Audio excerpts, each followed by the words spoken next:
So earlier today, Mizkif dropped a 45-minute video called Emiru Lied Part 1, which is basically an entire anthology of timestamps as well as evidence, as well as screenshots, as well as the receipts backing up some of the claims, debunking most of the allegations that were made by Emiru a few months ago. And if you haven't been following that saga, you know, it was a long time ago. I'm sure you all forgot by now, which is exactly what Emiru kind of wanted. You know, she wanted to make these humongous allegations and accusations, accusing this guy of like some of the worst things you can accuse someone of. And, you know, over time, you know, a few of the court documents and whatnot leaked, and a lot of it came down to these accusations and allegations being her personal feelings compared to things that actually happened, which is why this video by Mizkif adds a lot of context that is extremely needed. As you can see as I scroll through, there is screenshots for every single claim that was made and almost instantly debunked by Mizkif. I am the one who went to court. I sued her for defamation, meaning for making false accusations that damaged me. A court has since ordered me to lay out, one statement at a time, exactly what she said that is false. This is me doing that, with the public court record and her own words placed next to each claim, so you can weigh it for yourself. Now, of course, the big contention of all of this drama was the fact that Mizkif was accused of SA by Emiru. Now, according to Emiru, of course, after this horrific SA, they broke up, they never got back together, which Mizkif disproves with text messages after the alleged SA, where Emiru was basically begging to come and spend time and engage in this type of stuff, like taking showers together, sleeping together, which again is like something very unusual that you would message someone that you claimed is SAing you, right? That does not imply, I'm not saying that if you're with someone in a relationship, it's not possible to SA them or like take advantage of them, right? It's just very unusual. On her own live stream, she described that same breakup as nothing more than a short period. A short period is a brief break, and then we got back together. So let me be exact about the timeline, because this is where people have gotten confused. According to Emiru and her lawyers, we broke up in October 2024, and they told the court that we never got back together. Every message below is after that. On November 18th, I told Emiru that she can come over, and she said, "Is it okay if my alarms go off at 10, LOL? I said, sure. On December 16th, I ask if she wants to come over. She tries to call my phone. On December 18th, she makes me salmon for dinner. When I tell her my uncle died, she asks if I want to come over, and she does. On December 21st, she asks to come shower at my place. Can I still come over tonight? Because she wanted to sleep with me. You know how you said my shower was cold? Obviously, I was at her place. My hot water completely is out now. I want to shower at your place. I'll just get up early again." I said yes. On December 25th, Christmas, she said hi, and then "Merry Christmas, babe." This does sound like a couple that is broken up. On December 30th, 2024, we sleep together. Me, "Okay, I'm going to bed." Emiru said, "Okay." I then said, "I'm just getting ready." Emiru said, "Do you want to sleep together?" I then said, "Yeah." Keep in mind that a lot of the calls that we would have with each other are not shown because we called each other every single day, as we slept with each other every single night. January the 15th to 18th, I call her babe in a text. Her filing said that we did not get back together after the October 2024 breakup, as she describes. These are her own messages from November, December, and January. All after that date, the filing and the messages describe two different relationships. Another thing that Emiru apparently lied about, which is like kind of a big thing to lie about, is the fact that she didn't actually go through with getting any restraining orders on Mizkif, despite claiming that on her stream. Another thing that Mizkif points out, which again is fair, like he includes all of the court documents. You can look through all of these and there is no proof, no evidence of any sort of restraining order. You know, take someone like Tectone, for example, who we've covered on this channel, you know, with the Pink Chew allegations. He has a protective order on him. He cannot own weapons for 10 years, right? This is something you can find court documents of, you can find legal paperwork for. You cannot find this when it comes to the Emiru and Mizkif situation because it did not happen.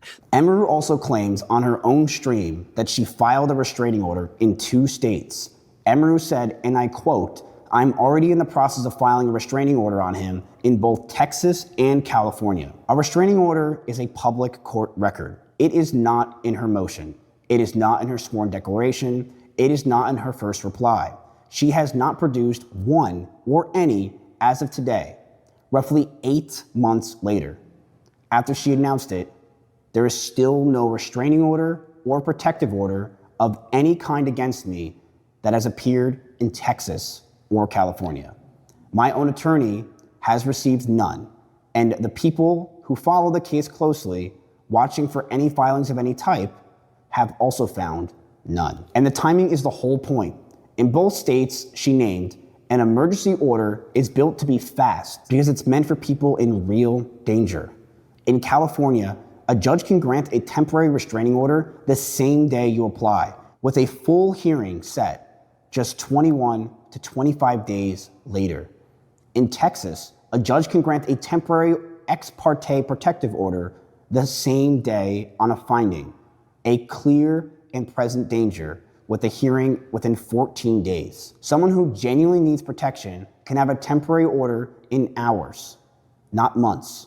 She said that she was already in the process in October 2025.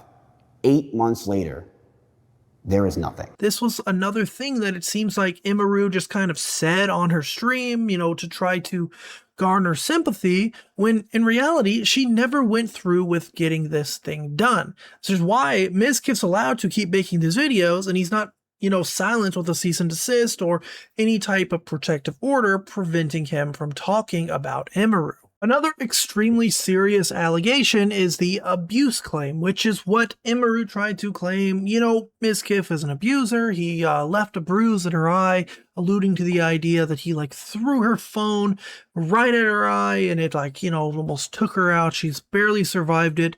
But in actuality, it was a complete accident. Stupid things happen. You ever hanging with a buddy and you're dancing? Oh, you elbow your buddy. Did you just abuse your buddy? Probably not, right?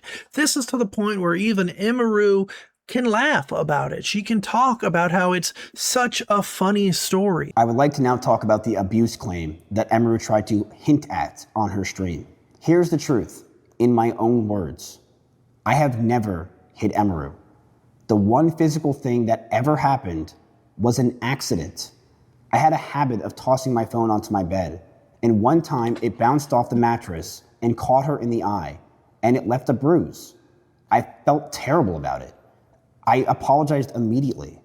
I stopped throwing my phone that day, and we moved past it. That is the only time I ever hurt her, and it was not on purpose. What makes that more than just my word is that, at the time, her own account matched it in 2022. When she had the bruise, she did not call it abuse to anyone. She called it an accident both publicly and in private. In Emiru's best friend at the time's chat room on August 11, 2022, surrounded by all of Emiru's close friends and even her brother, she said the same thing. When a friend asked her directly whether something had given her the black eye, she answered that it was not intentional and called the whole thing a funny story that she would explain later. Verbatim, "Did someone knock you out, Emily?" Emiru said, "Not intentionally. I got a black eye a week or two and it's finally almost gone. It's a long story, but funny as fuck. LOL, I'll DM you later." There was never a police report. There is nothing in any record from that time that treats this as an abuse in calls, text messages, or anything that me and Emiru had. It was not called intentional abuse until 3 years later when Emiru went live. Now, for the most part, this video did a good job to debunk most of the claims, right? Obviously, this is Emiru's side against Mizkif's side. You are free to choose your side. I am not choosing a side. I'm also not going to completely think that Mizkif is a horrible human being. You know, you're more than welcome to dislike him for whatever reason you want. But you cannot deny that Emiru made some pretty serious, horrific claims, and everyone just instantly sided with her without listening to Mizkif's side. Now that Mizkif's side is out, you know, we see the reaction to this. His new video already has more dislikes than likes, despite being everything that people would want from, you know, hearing one side of a story. We all heard Emiru's side. We saw her text messages. We saw the messages that made Mizkif look like a crazy person, spamming her, blowing her up, jealous that she was like getting more viewers in World of Warcraft, stuff like that. So I think it's only fair that we listen to Mizkif's side now and we read all of this. We do have to call out the fact there are a lot of weird inconsistencies with Emiru's story and the way that this stuff went down. Why did she lie about, you know, going through and trying to get protective orders and then not doing it 8 months later? Why did her story about this thing change, you know, about getting abused? Why did her SA story, you know, evolve one way, and then at the same time, she's still trying to hook up and mess around with this guy, right? There are a lot of weird inconsistencies, and I think it's only fair that we look at these things very fairly, right? Now, ladies and gentlemen, I want to know what you guys think down below. As always, I am not on Team Mizkif or Team Emiru, right? I'm just covering these allegations. I covered Emiru's side and I talked about some of the things that didn't make sense or that did. Now I'm talking about Mizkif's side and some of the things that make sense or did, right? He's going demon time, and this is just another part of demon time. And this is only part one. Part one was 45 minutes. I wonder what part 2, part 3, 4, 5, 6, 7 are going to be, but I will cover them. Thank you for watching. Peace out. Bye.